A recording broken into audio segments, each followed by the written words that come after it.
Hello friends, ഇന്ന് നമുക്കൊരു chicken noodles ഉണ്ടാക്കുന്നത് എങ്ങനെയെന്ന് നോക്കാം. ചിക്കൻ്റെ കൂടെ അതുപോലെ നല്ല കുറേ വെജിറ്റബിൾസും എഗ്ഗും ഒക്കെ ചേർക്കുന്നുണ്ട്. വളരെ ഈസി ആയിട്ട് നമുക്ക് ഈ നൂഡിൽസ് ഉണ്ടാക്കിയെടുക്കാം. അതിനാവശ്യമായ വെള്ളം ഞാനൊരു പാനിൽ ചൂടാക്കാൻ വെച്ചു. ആ വെള്ളം ഇതുപോലെ തന്നെ നല്ലൊരു റോളിംഗ് ബോയിലായി കഴിയുമ്പോൾ നമ്മുടെ നൂഡിൽസ് നമുക്കൊന്ന് ബ്രേക്ക് ചെയ്ത് അതിലേക്ക് ഇട്ട് കൊടുക്കാം. ബ്രേക്ക് ചെയ്യേണ്ട, അതുപോലെ ലോങ് സ്ട്രിങ്സ് നൂഡിൽസ് കഴിക്കാൻ ഇഷ്ടമുള്ളവർ അതുപോലെ തന്നെ ബ്രേക്ക് ചെയ്യാതെ തന്നെ ഇടാം. ഞാനിത് ഇങ്ങനെ ബ്രേക്ക് ചെയ്തിട്ടേക്കുന്നത് കൊണ്ട് നമുക്ക് കഴിക്കാനും എളുപ്പമാണ്. അതുപോലെ തന്നെ നമ്മളൊരു പ്ലേറ്റിലേക്ക് സെർവ് ചെയ്യുമ്പോൾ ഈസി ആയിട്ട് സെർവ് ചെയ്യാനും പറ്റും. ഓക്കെ, അതിന് വേണ്ടിയിട്ടാണ് ഒന്ന് ബ്രേക്ക് ചെയ്ത് ഇട്ടേക്കുന്നത്. ഇത് നൂഡിൽസിൻ്റെ കുക്കിംഗ് ടൈം നമ്മൾ സാധാരണ അതിൻ്റെ പാക്കറ്റിൽ തന്നെ എഴുതിയേക്കും എത്ര നേരം അത് കുക്ക് ചെയ്യണമെന്ന്. അതുമല്ല എങ്കിൽ ഇതിൽ നിന്ന് ഒരു പീസ് എടുത്ത് നമുക്കൊന്ന് കടിച്ച് നോക്കിയാൽ അതിൻ്റെ കറക്റ്റ് കുക്കിംഗ് മനസ്സിലാവും. ഈ സ്റ്റേജിൽ നമുക്ക് ഒരു ടേബിൾ സ്പൂൺ ഓയിൽ ഞാൻ ഒഴിച്ചു കൊടുത്തു. ഈ ഓയിൽ ഒഴിക്കുന്നത് കൊണ്ട് നൂഡിൽസ് അങ്ങോട്ടും ഇങ്ങോട്ടും സ്റ്റിക്ക് ആകത്തുമില്ല. ഓക്കെ, ഇത് കറക്റ്റ് കുക്കായി കഴിഞ്ഞു. ഇനി ഇത് നമുക്ക് ഇതുപോലെ ഒരു സ്ട്രെയിനറിലേക്ക് മാറ്റിയതിന് ശേഷം നമുക്ക് റണ്ണിങ് വാട്ടറിൽ നല്ലതുപോലെ ഒന്ന് വാഷ് ചെയ്ത് എടുക്കാം. ഓക്കെ, ഇങ്ങനെ വാഷ് ചെയ്ത് എടുക്കുന്നതുകൊണ്ട് എക്സ്ട്രാ സ്റ്റാർച്ച് അങ്ങ് പോയി കിട്ടും. ഓക്കെ, അതുപോലെ നൂഡിൽസ് ഒട്ടിപ്പിടിക്കത്തും ഇല്ല. ഇനി നമുക്കൊരു പാൻ വെച്ച് അതിലേക്ക് ഓയിൽ ഒഴിച്ച് കൊടുക്കാം. ഒരു 2 ടേബിൾ സ്പൂൺ ഓയിൽ ഒഴിച്ചു. ഈ ഓയിൽ ചൂടായതിന് ശേഷം നമുക്ക് വെജിറ്റബിൾസും ഒക്കെ ഇട്ട് ഒന്ന് ടോസ് ചെയ്ത് എടുക്കാം. ഓക്കെ, നമുക്ക് വെജിറ്റബിൾസ് ചേർക്കുമ്പോൾ അതിന് ഓപ്ഷൻസ് ഒന്നുമില്ല. നമുക്ക് ഏതൊക്കെ വെജിറ്റബിൾസ് ആണോ ഇഷ്ടമുള്ളതെല്ലാം നൂഡിൽസിൻ്റെ അകത്ത് ചേർക്കാം.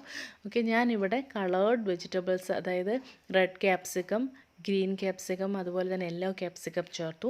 ഒരു സുക്കിനി ചേർത്തു. അതുപോലെ തന്നെ ഒരു നല്ല വലിപ്പമുള്ളൊരു ക്യാരറ്റ് ചേർത്തു. അതുപോലെ തന്നെ ഒരു സവാള ചേർത്തു. ഓക്കെ, ഇത്രയും വെജിറ്റബിൾസാണ് ഞാനിതിൽ ചേർത്തേക്കുന്നത്. എന്തുമല്ല, വേണമെങ്കിൽ ബീൻസ് ചേർക്കാം, അതുപോലെ ഗ്രീൻ പീസ് ചേർക്കാം.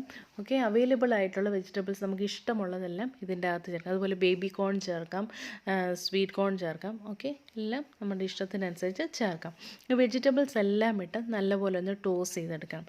ഇതിൻ്റെ വെജിറ്റബിൾസ് ടോസ് ചെയ്യുമ്പോൾ ശ്രദ്ധിക്കേണ്ട കാര്യം, ഒരുപാട് അങ്ങ് മെഴുക്കുവരട്ടി പോലെ അങ്ങ് വഴഞ്ഞു പോകേണ്ട ആവശ്യമില്ല. ഇത് ജസ്റ്റ് ഒന്ന് ടോസ് ചെയ്ത് കിട്ടിയാൽ മതി. അതായത് ഇതിൻ്റെ പച്ച മണം ഒന്ന് പോയി അതിൻ്റെ ക്രഞ്ചിനെസ് അതുപോലെ വേണം. ഈ ചൈനീസ് കുക്കിംഗ് നമ്മൾ നോക്കിയാൽ മനസ്സിലാവും, അവരെപ്പോഴും ഇത് കുക്ക് ചെയ്യുന്നത് നല്ല ഹൈ ഹീറ്റിലാണ്.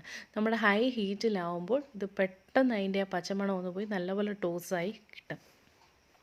ഓക്കെ, ഇപ്പോൾ ഇത് ഒരുവിധം ഒന്ന് വഴണ്ട് വരികയാണ്. ഒരുപാട് അങ്ങ് വഴറ്റണ്ട, ഇത്രയും വേണ്ട. ഈ വെജിറ്റബിൾസിന് ആവശ്യമായിട്ടുള്ള ഉപ്പും കുരുമുളക് പൊടിയും നമുക്കിപ്പോൾ ചേർത്ത് കൊടുക്കാം. ആവശ്യത്തിന് ഉപ്പും കുരുമുളകും നമ്മുടെ എരിക്ക് അനുസരണം നമുക്ക് ചേർക്കാം. ഇത് ഞാൻ ചേർത്തേക്കുന്ന കുരുമുളക് പൊടിയാണ്. ഇത് അന്നേരം തന്നെ പൊടിച്ച് ചേർക്കുകയാണെങ്കിൽ അതിൻ്റെ ഫ്ലേവർ നല്ലതുപോലെ നമുക്ക് കിട്ടും. ഓക്കെ, നമ്മൾ പൊടിച്ച് വെച്ചിരിക്കുന്ന ചേർക്കുകയാണെങ്കിൽ അതിന് അത്രയും ഒരു മണമൊന്നും കാണത്തില്ല. ഞാനിത് ഓൾറെഡി ഇപ്പം ഞാൻ പൊടിച്ച് ഇത് ചേർക്കുന്നതാണ്. കുരുമുളകും ചേർത്ത് കഴിഞ്ഞു. ഇനിയും നമുക്ക് കുക്ക് ചെയ്ത് വെച്ചിരിക്കുന്ന ചിക്കൻ, അതായത് ചിക്കൻ ഞാൻ കുക്ക് ചെയ്യാൻ വേണ്ടി അതിൻ്റെ അകത്ത് ആവശ്യത്തിന് ഉപ്പും അതുപോലെ തന്നെ കുരുമുളക് പൊടിയും സ്വല്പം മഞ്ഞൾപ്പൊടിയും കൂടെ ഇട്ട് നല്ലതുപോലെ ഒന്ന് പുഴുങ്ങിയ ചിക്കനാണ്. ഇത് ഒന്ന് ചെറുതായിട്ടൊന്ന് ഷ്രെഡ് ചെയ്ത് ഈ നമ്മുടെ വെജിറ്റബിൾസിൻ്റെ കൂടെ ചേർത്ത് ഒന്നുകൂടെ ഒന്ന് ടോസ് ചെയ്യുക. ഓക്കെ, ഇങ്ങനെ ടോസ് ചെയ്ത് ഇപ്പോൾ നമ്മുടെ വെജിറ്റബിൾസും ചിക്കനുമായി കഴിഞ്ഞു. ഇനി നമുക്ക് വേണമെങ്കിൽ ഇതിലേക്ക് എഗ്ഗ് ചേർത്ത് കൊടുക്കാം. എഗ്ഗ് നമ്മുടെ ആവശ്യത്തിനനുസരിച്ച്, നമുക്ക് എഗ്ഗ് കൂടുതൽ കഴിക്കണമെന്ന് ഇഷ്ടമുള്ളവർക്ക് കൂടുതൽ ചേർക്കാം. ഞാനൊരു 2 നമ്മുടെ മുട്ടയാണ് ചേർത്തേക്കുന്നത്. ഓക്കെ, ഇനി ഈ പാത്രത്തിൽ തന്നെ നമുക്ക് കുക്ക് ചെയ്തെടുക്കാം. ഏകദേശം ഒരു 2 മുട്ടയാണ് ഞാൻ ചേർക്കുന്നതുകൊണ്ട് വെജിറ്റബിൾസും ചിക്കനും ഒരു സൈഡിലേക്ക് മാറ്റി ഇനി നമുക്ക് മുട്ട ഇതിലേക്ക് ഒഴിച്ചു കൊടുക്കാം. മുട്ട ചേർക്കാൻ നേരം മുട്ടയ്ക്ക് ആവശ്യമായിട്ടുള്ള ലേശം ഉപ്പും അതുപോലെ തന്നെ കുരുമുളക് പൊടിയും ചേർക്കാം. ഉപ്പും കുരുമുളക് പൊടിയും ചേർക്കുമ്പോൾ നമ്മൾ ഒരുപാട് അങ്ങ് ചേർക്കരുത്. നമ്മൾ ഉപ്പൊക്കെ ചേർത്ത് കൂടിപ്പോയി കഴിഞ്ഞാൽ പിന്നെ കഴിക്കാൻ കൊള്ളത്തില്ല. അതുകൊണ്ട് ആവശ്യത്തിന് ഉപ്പും ആവശ്യത്തിന് കുരുമുളക് പൊടിയും ചേർത്ത് നമുക്കിതൊന്ന് സ്ക്രാമ്പിൾ ചെയ്തെടുക്കാം. ഈ അടി ഏകദേശം ഒന്ന് വെളുത്ത് ഇങ്ങനെ വരുമ്പോഴത്തേക്ക് നമുക്കൊന്ന് സ്ക്രാമ്പിൾ ചെയ്ത് കൊടുക്കാം. ഓക്കെ, ഇത് ഏകദേശം കുക്കായി വരുന്നുണ്ട്. ഇത് നമുക്ക് വളരെ ഈസി ആയിട്ട് പെട്ടെന്ന് സ്ക്രാമ്പിൾ ചെയ്യാവുന്നതാണ്. ഓക്കെ, ഇത് സ്ക്രാമ്പിളായി. ഇനി നമുക്ക് വെജിറ്റബിൾസിൻ്റെ കൂടെ ചേർത്ത് വെജിറ്റബിൾസിൻ്റെയും ചിക്കൻ്റെയും കൂടെ ചേർത്ത് നമുക്ക് മിക്സ് ചെയ്യാം. ഓക്കെ, ഇത് വേണമെങ്കിൽ നമുക്ക് ഇതിൻ്റെ കൂടെ പ്രോൺസ് ചേർക്കാം, അതുപോലെ ഫിഷ് ചേർക്കാം. ഓക്കെ, അതുപോലെ ചിലർ ഞാൻ കണ്ടിട്ടുണ്ട് ക്രാബിൻ്റെ മീറ്റ് ഇതിൻ്റെ അകത്ത് നൂഡിൽസിൻ്റെ അകത്ത് ചേർക്കുന്നത്. അതുപോലെ നമുക്ക് ഇഷ്ടമുള്ള മീറ്റുകൾ ഇതിലേക്ക് ചേർക്കാം. ചേർത്ത് നല്ലതുപോലെ എല്ലാം കൂടെ മിക്സ് കൂട്ടി ഇളക്കി നല്ലതുപോലെ യോജിപ്പിക്കുക. ഇതിൻ്റെ കൂടെ ഇനി നമ്മുടെ കുക്ക് ചെയ്ത് വെച്ചിരിക്കുന്ന നമ്മുടെ ബോയിൽഡ് നൂഡിൽസ് ഇതിലേക്ക് ആഡ് ചെയ്ത് കൊടുക്കാം. ഇത് നൂഡിൽസ് ആഡ് ചെയ്യുമ്പോൾ നമ്മൾ ശ്രദ്ധിക്കേണ്ട കാര്യം എല്ലാം കൂടെ ഒരുമിച്ചിട്ട് നമ്മുടെ പാനിലേക്ക് ഇട്ട് ഇളക്കാൻ ശ്രമിക്കാതെ ആദ്യം നമ്മൾ ആ നൂഡിൽസിനൊരു ഹാഫ് പോർഷൻ ഇട്ട് എല്ലാം കൂടെ ഒന്ന് മിക്സ് ചെയ്യുക. ഇങ്ങനെ മിക്സ് ചെയ്തതിന് ശേഷം നമ്മുടെ ലേറ്റർ ഹാഫ് മറ്റേ ഇതും കൂടെ ചേർത്ത് നമുക്ക് ഒന്നിച്ച് ഇളക്കി എടുക്കാം. ഓക്കെ, ഇപ്പം ഞാൻ ഒരു നൂഡിൽസിൻ്റെ ഒരു പകുതി ഇളക്കി. അതുപോലെ നമ്മൾ ആഹാരം കഴിക്കുമ്പോൾ ശ്രദ്ധിക്കേണ്ട കാര്യം നമ്മൾ ആഹാരത്തിൽ പച്ചക്കറികൾ കൂടുതൽ ഉൾപ്പെടുത്താൻ ശ്രമിക്കുക.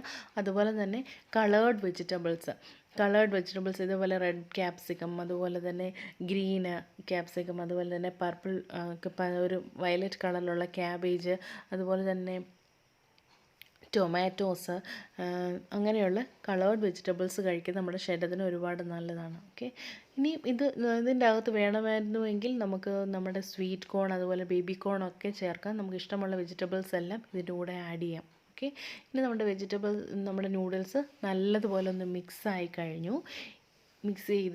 കഴിഞ്ഞു. ഇനി ഇതിലേക്ക് നമ്മളുടെ സോസ് ചേർത്ത് കൊടുക്കാം. ഞാൻ ഒരുപാട് ചില്ലി സോസ് ഒന്നും ചേർക്കുന്നില്ല. ഞാൻ ആകെ ചേർക്കുന്നത് നമ്മുടെ ടൊമാറ്റോ സോസ്. ഇത് ഏകദേശം ഒരു 2.5 ടേബിൾ സ്പൂൺ ടൊമാറ്റോ കെച്ചപ്പാണ്. ഇതിൻ്റെ കൂടെ ഒരു 1.5 ടേബിൾ സ്പൂൺ നമ്മുടെ സോയാ സോസ്. ഡാർക്ക് സോയാ സോസോ ലൈറ്റ് സോയാ സോസോ നിങ്ങളുടെ ഇഷ്ടത്തിനനുസരിച്ച് ചേർക്കാം. അതുപോലെ തന്നെ ഒരു ചെറിയ 1.5 ടീസ്പൂണോളം വൈറ്റ് വിനെഗറും കൂടെ ചേർത്ത് നല്ലതുപോലെ ഇതൊന്ന് ടോസ് ചെയ്യുക. ഈ സോസ് നമ്മുടെ നൂഡിൽസിലും വെജിറ്റബിൾസിലും ചിക്കനിലും എല്ലാം ഒന്ന് കോട്ടാകണം. അതുപോലെ തന്നെ എല്ലാം നല്ലതുപോലെ മിക്സ് ചെയ്യാൻ ശ്രദ്ധിക്കണം. ഈ ടൈമിൽ നമ്മൾ ഹൈ ഹീറ്റിലിട്ട് നമ്മൾ ടോസ് ചെയ്യുക. ഇത് പെട്ടെന്ന് കുക്കാകും. ഓക്കെ, ഇപ്പോൾ ഓൾറെഡി എല്ലാം മിക്സായി. നൂഡിൽസിൻ്റെ കളറ് കണ്ടോ, നല്ലതുപോലെ കുക്കായിട്ടുണ്ട്. ഓക്കെ, എല്ലാവരും ഈ ചാനൽ സബ്സ്ക്രൈബ് ചെയ്യുക, അതുപോലെ തന്നെ ലൈക്ക് ചെയ്യാൻ മറക്കരുത്. അതുപോലെ നിങ്ങളുടെ വാല്യുബിൾ കമൻറ്റ്സ് ആഡ് ചെയ്യുക. Thank you for watching. Bye, see you in next video.